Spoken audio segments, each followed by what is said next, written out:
and we're gonna watch Halloween, John Carpenter's classic. So grab your pumpkin beer and candy corn. And here we have Donald Pleasance. He was always the best part because he got crazier and crazier as the movies went along.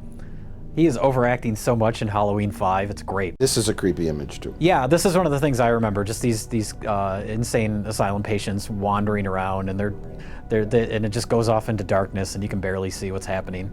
Isn't it kind of funny what happened to the Halloween series, though? It started off with just about a serial killer, Michael Myers and Crazy Man, and then you get genetic engineering, and apparently it almost ended with cults and magic stones. Yeah. Paul Rudd puts the magic stones in a circle on the ground, and then when Michael Myers walks into it, he's paralyzed and he can't move anymore. Michael, what have they done to you? Did that happen in the film? That happened in the original ending. Oh, okay. Yeah. There he is. There's Michael Myers, broad daylight. It's so simple. It's like he went and just stripped everything down. Yeah. Laurie Strode, innocence, and Michael Myers evil, and that's all. Yeah. Nothing wacky, nothing crazy. No, it's all. all. You don't kill her by the full moon of the 17th anniversary of the. The boogeyman's coming. The boogeyman. I always felt bad for him here when his pumpkin breaks. Yeah. This poor kid. Here's a garage. The reference to the mechanic's uniform. Oh, okay. This is just, he just gets an outfit. This is why you need a prequel remake, where Rob Zombie explains that Ken Voorhees is taking a dump and Michael Myers punches him to death and then steals his mechanic's jumpsuit. Prequel remake? The Rob Zombie movie. So you're saying you haven't seen it? I know it's a remake. I haven't seen it. It's a prequel too? The first, the creepy opening of this, yeah, where you see him stab his sister, that's the first 45 minutes of the movie. Okay. And then the second half of the movie is almost a scene-for-scene remake of this movie, but sped up because the movie's half over.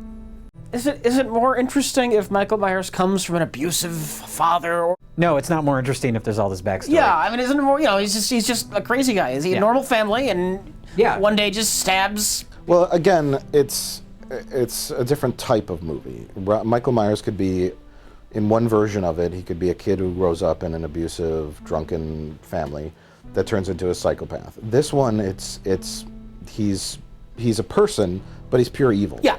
And there's no soul. I'm asking which is more interesting. This? Yeah. The non-Rob Zombie.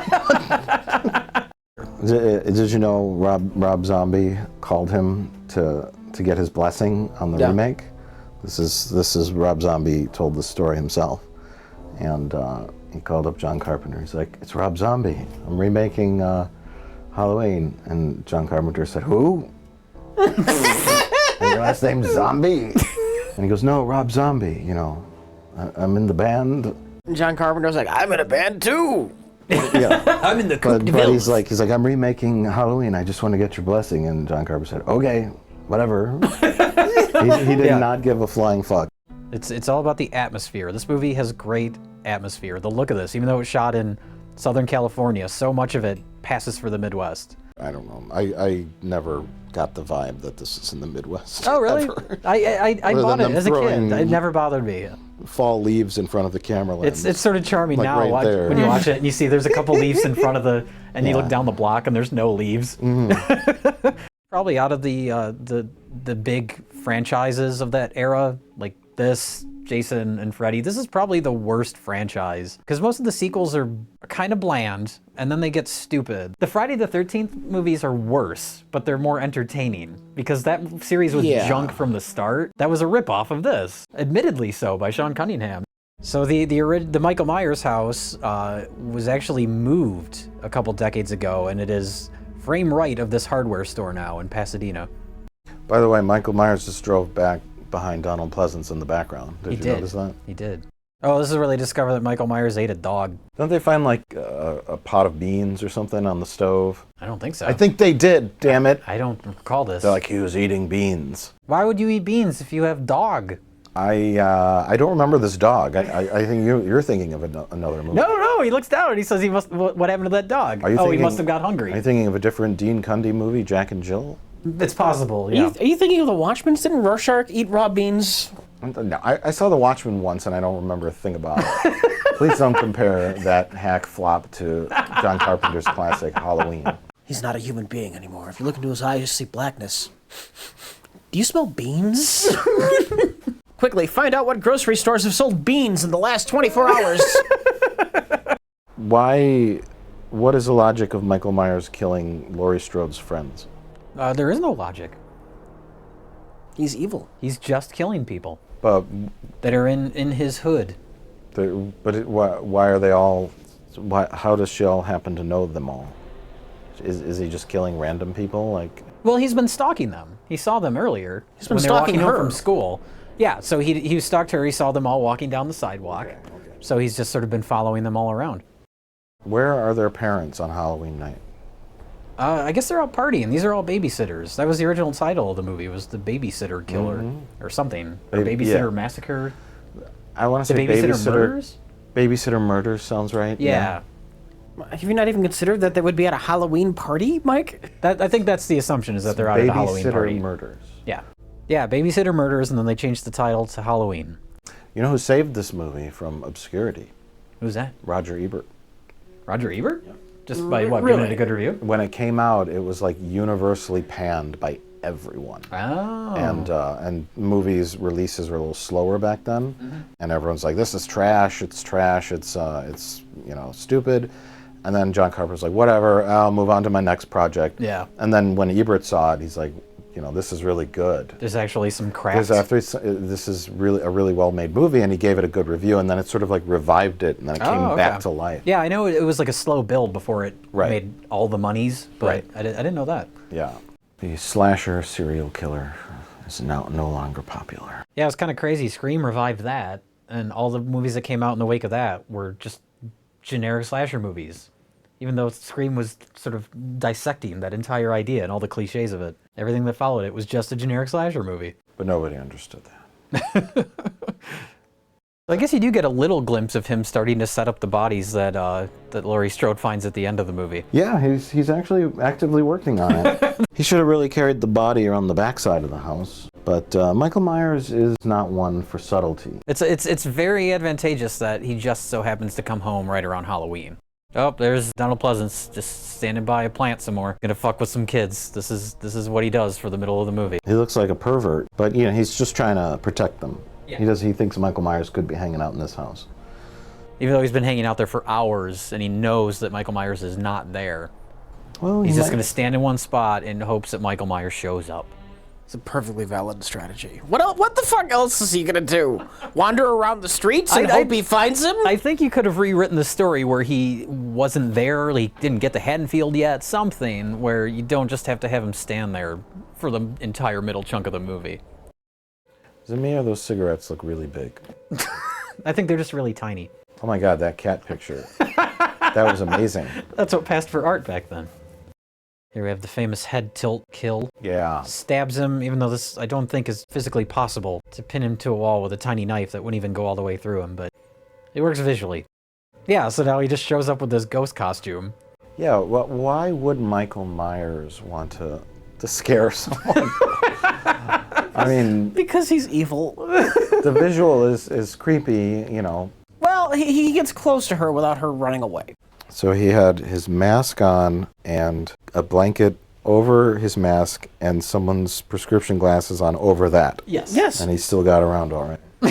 Well, you don't know how many things he stumbled on his way up to the bedroom. That's a He deleted could have been scene. like just tripping all He's, like, over the following place. him. And then he's like, gets to the door. He's like, okay, now I'm going to be really cool when I open this door. Well, that was the third door he tried. Like the first one, he opened the door slowly, and it was the bathroom. Is that a person at the end? Okay. Oh, that's right. He stumbled forward. He tried to stab the toilet. We need to make this into a short film. What is he waiting for? Michael Myers He's to just show up? waiting, hoping that Michael Myers shows up, and he just now noticed the car that's been parked across the street this entire time.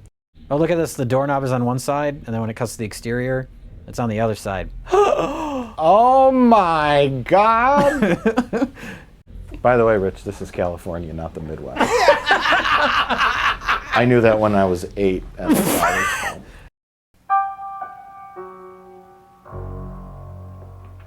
Dun, dun, Yeah. dun. I'm just visualizing the score. Yeah, I think this is the Audializing slower. score. Everybody knows, of course, the famous Halloween theme, but the slower, more atmospheric piece of music that plays throughout the movie. I like that a lot. See, we didn't get to see Michael Myers awkwardly lug that tombstone into the house and set it up on the bed. Just dragging it. Yeah, just dragging it down the sidewalk. Oh, this is a great shot coming up. They have like a tiny dimmer light on him, and he slowly comes in from the darkness. Oh, that was one of the spookiest moments that just happened, when she goes to the neighbor's house, begging, screaming for help, and you see him through the window, turn on the light and look out, and then they just shut off their porch lights. Yeah. Not my problem. You know, that was the smartest thing they could have done. Or else they would have been murdered. This is creepy. The fact that it's a lockdown shot. Yeah, just far away, and he's just getting closer and closer and coming right towards the camera. It's not trying to get crazy. Yeah. Oh, and this is, speaking of stupid, she just threw the knife away. Oh, look, she threw away the knife again. Oh, for fuck's sake! Oh, yeah, she sticks a hanger in his eye. Yeah, this is weird. I think it's right after this. She sticks the hanger in his eye, and he takes the mask off for a second. And you see his face, and he just looks like a guy. But I remember I was looking at the box for part 5, and it was like, finally, for the first time, Michael Myers unmasked. Because I think he takes his mask off for a second in that. Yeah. And he's still just a guy. Like, why make that a big deal? Well, that he was like completely in, like almost complete silhouette. Yeah. Here it's like, here's this guy. You just see his face. He has this crazy stare, and then he puts the mask back on, and He's just a guy. Yeah. And that's sort of the point. guy will get shot 6 times. Yeah, that's how the second one starts. He runs outside, he meets back up with the cop, and he's like, I shot him 6 times. That's when he starts, the start of Donald Pleasance's overacting. That got increasingly more crazy as the series went along. Oh, here, if you look very closely, you can see creases on her face. Do you see that? That's because right before they shot the scene, she was sleeping on a corduroy couch downstairs. They woke her up and threw her in front of the camera. So she still has the imprints on her face. Can I share a Halloween memory as a child? Absolutely. In my neighborhood, there was a house, and the guy would, he had a perfect Michael Myers costume on, and he would sit on the porch, and then, you know, people would think of stuff, and then he would move, and then he would walk around the side of his house, and it was always like, you got to go to the Michael Myers house, you got to go to the Michael Myers house. And then me and my sister and I don't know who else went there. And we're like, where's Michael Myers? And we're asking this like old lady, she's like, oh, hold on. And then we looked, and we saw him sitting at the kitchen table, he's eating without the mask on, and he goes, oh, damn it. And then he gets up, and she goes, maybe he'll be around. And then the music comes on, the old lady turns on, and then he walks out around the corner of the house, and he's standing there. And